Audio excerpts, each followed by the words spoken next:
अतः जो इस अवसर का लाभ नहीं उठाता वह कृपण है। ब्राह्मण के इसके विपरीत होता है। जो इस शरीर का उपयोग जीवन की समस्त समस्याओं को हल करने में करता है वह एकादशी गर्मी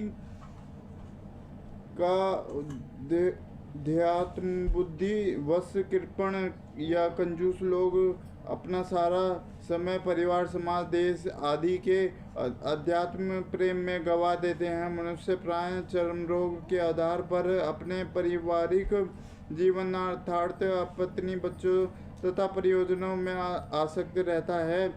कृपा यह सोचता है कि वह अपने परिवार को मृत्यु से बचा सकता है अथवा वह यह सोचता है कि उसका परिवार या समाज उसे की मृत्यु से बचा सकता है। ऐसी पारिवारिक आसक्ति निम्न पशुओं में भी पाई जाती है क्योंकि वे भी बच्चों की देखभाल करते हैं। बुद्धिमान होने के कारण अर्जुन समझ गया कि पारिवारिक सदस्यों के प्रति उसका अनुराग तथा मृत्यु से उनकी रक्षा करने की उसकी इच्छा ही उसकी उलझनों का कारण है।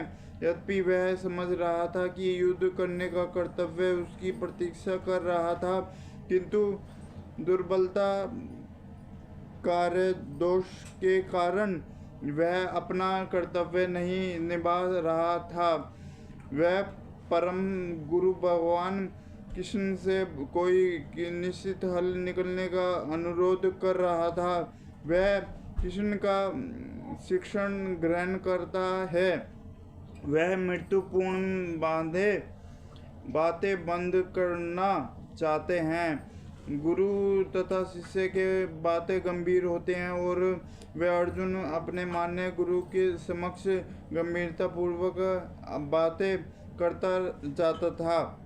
संसार को समस्या जन्म जरा अवधि तथा मृत्यु के निवृत्त धन संचार तथा आर्थिक विकास से संभव नहीं है। विश्व के विविध भागों में ऐसे राज्य जो जीवन की सारी सुविधाओं से तथा संपत्ति वह आर्थिक विकास से पूरित हैं, किंतु फिर भी उनके सांसारिक जीवन की समस्या जो कि तो बनी हुई है। वे विभिन्न साधनों से शांति खोजते हैं, किंतु वास्तविक सुख उन्हें तभी मिल जा पाता है तब वे भावनामर्त से युक्त कृष्ण के प्रामाणिक प्रतिनिधि के माध्यम से कृष्ण अथवा कृष्ण पूर्वक भगवत गीता तथा भगवत भान के परामर्श को ग्रहण करते हैं।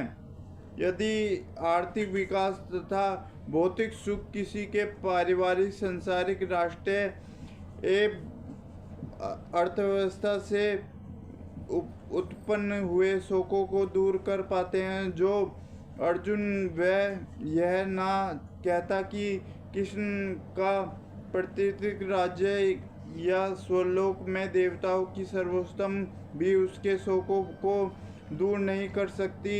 इसलिए उसने कृष्णामर्त का ही आश्चर्य ग्रहण किया और यही शांति तथा समस्त प्रसन्नता का उचित मार्ग है। आर्थिक विकास या विश्व अध्यात्म प्राकृतिक प्रलय द्वारा किसी की क्षण समाप्त हो सकता है। यहाँ तक कि चंद्रलोक उसे जैसे उच्च लोकों की यात्रा भी जिसके लिए मनुष्य प्रत्ययशील है जिस इस एक झटके में समाप्त हो सकती है। भगवद गीता इसकी पुष्टि करती है।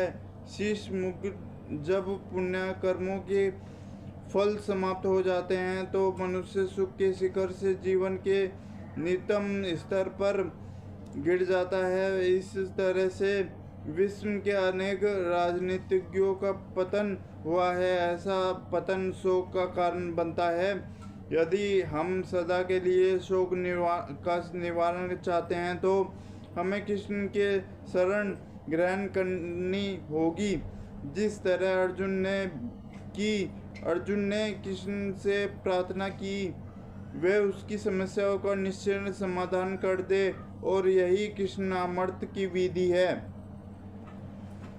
धृतराष्ट्र को यह जानकर परम प्रसन्नता हुई जो होगी कि अर्जुन युद्ध न करके युद्ध भूमि छोड़कर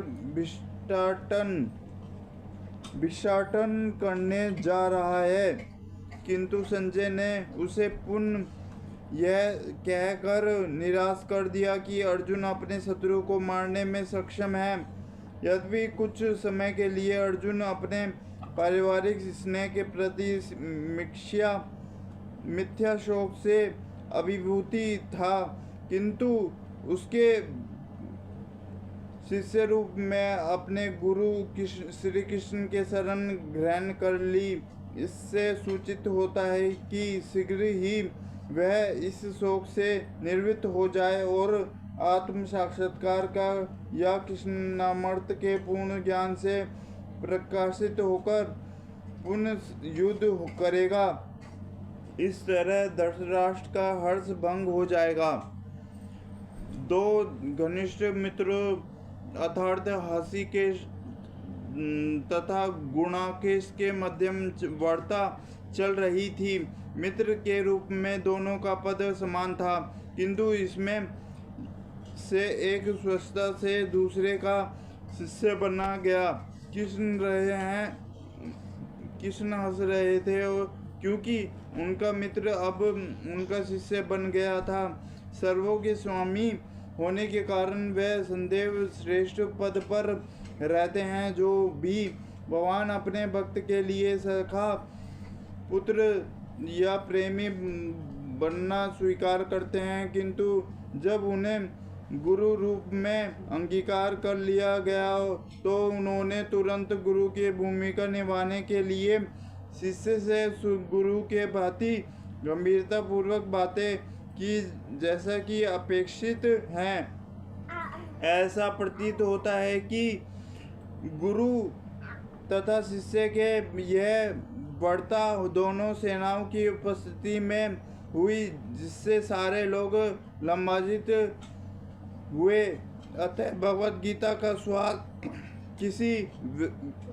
किसी एक व्यक्ति, समाज या जाति के लिए नहीं, अपितु सबों के लिए है, और उसे सुनने के लिए शत्रु या मित्र समान रूप से अधिकार हैं। हरे कृष्णा कृष्णा कृष्णा हरे हरे, हरे राम राम राम हरे हरे।